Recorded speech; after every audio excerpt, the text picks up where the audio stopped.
क्या कोई इंसान अपनी मौत को अपनी मर्जी से गले लगा सकता है? अगर आपके सामने एक जहर का प्याला रख दिया जाए और कोई आपसे कहे कि इसे पी लो, यही तुम्हारी आखिरी घड़ी है, तो क्या आप बिना डरे उसे अपने होठों से लगा पाएंगे? करीब 500 साल पहले राजस्थान की एक राजकुमारी के बारे में ऐसी ही कहानी सुनाई जाती है। एक ऐसी स्त्री जिसने महलों की चमक छोड़ दी, राजसत्ता की ताकत को ठुकरा दिया और दुनिया से कहा कि मेरे लिए सबसे बड़ा सत्य मेरा कृष्ण है। उस स्त्री का नाम था मीराबाई।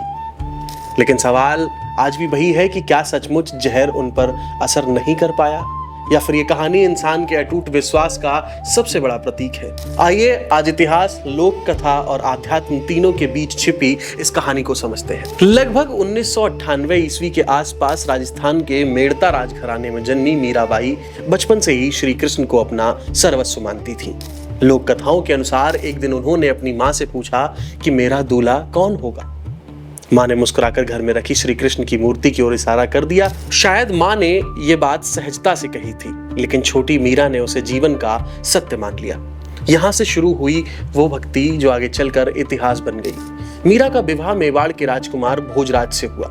राजमहल की सारी सुविधाएं, वैभव, शानो शौकत, सब कुछ उनके पास था, लेकिन उनका मन राजमहल में नहीं, कृष्ण के चरणों में बसता था। वे खुलेआम मंदिरों में भजन गाती थी, साधु संतों के बीच बैठती थी और स्वयं को गिरधर गोपाल की दासी कहती थी।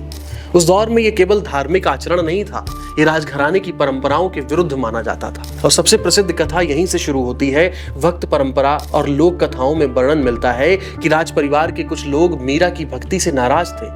कहा जाता है कि उन्हें रोकने के कई प्रयास हुए। इन्हीं कथाओं में एक प्रसंग जहर के प्याले का भी आता है। बताया जाता है कि मीरा को चरणामृत कहकर विष दे दिया गया। मीरा ने बिना भय के उसे पी लिया और लोक विश्वास ये कहता है कि उन्हें कुछ नहीं हुआ। यहीं से लोगों ने कहना शुरू कर दिया कि भक्ति ने जहर को भी अमृत बना दिया। लेकिन इतिहासकारों के पास इस घटना का प्रत्यक्ष प्रमाण नहीं मिलता। इसे भक्त परंपरा की सबसे प्रसिद्ध कथाओं में माना जाता है, लेकिन फिर भी लोग इसे इतना सच क्यों मानते हैं? क्योंकि हर युग अपनी सच्चाइयों को प्रतीकों में भी याद रखता है। हो सकता है जहर का प्याला केवल एक पात्र ना हो, वो समाज की नफरत, ताने, अपमान और मानसिक अत्याचार का प्रतीक भी। और मीरा ने शायद यही संदेश दिया कि अगर भीतर का विश्वास अटल हो तो बाहर का भय इंसान को नहीं तोड़ सकता। अगर सचमुच किसी घातक विष की बात करें तो विज्ञान साफ कहता है कि विष शरीर पर अपना रासायनिक प्रभाव डालता है। सिर्फ श्रद्धा से उसका रासायनिक असर समाप्त हो जाना सिद्ध वैज्ञानिक तथ्य नहीं है। हाँ, आज मनोविज्ञान और चिकित्सा ये जरूर मानते हैं कि विश्वास, ध्यान और मानसिक स्थिरता हमारे दर्द, तनाव और शरीर की कई जैविक प्रक्रियाओं को प्रभावित कर सकते हैं। लेकिन ये कहना कि केवल श्रद्धा किसी भी जहर को निष्क्रिय कर देती है, वैज्ञानिक रूप से प्रमाणित नहीं है। और यही कारण है कि मीरा की ये कथा इतिहास से अधिक आस्था का विषय मानी जाती है।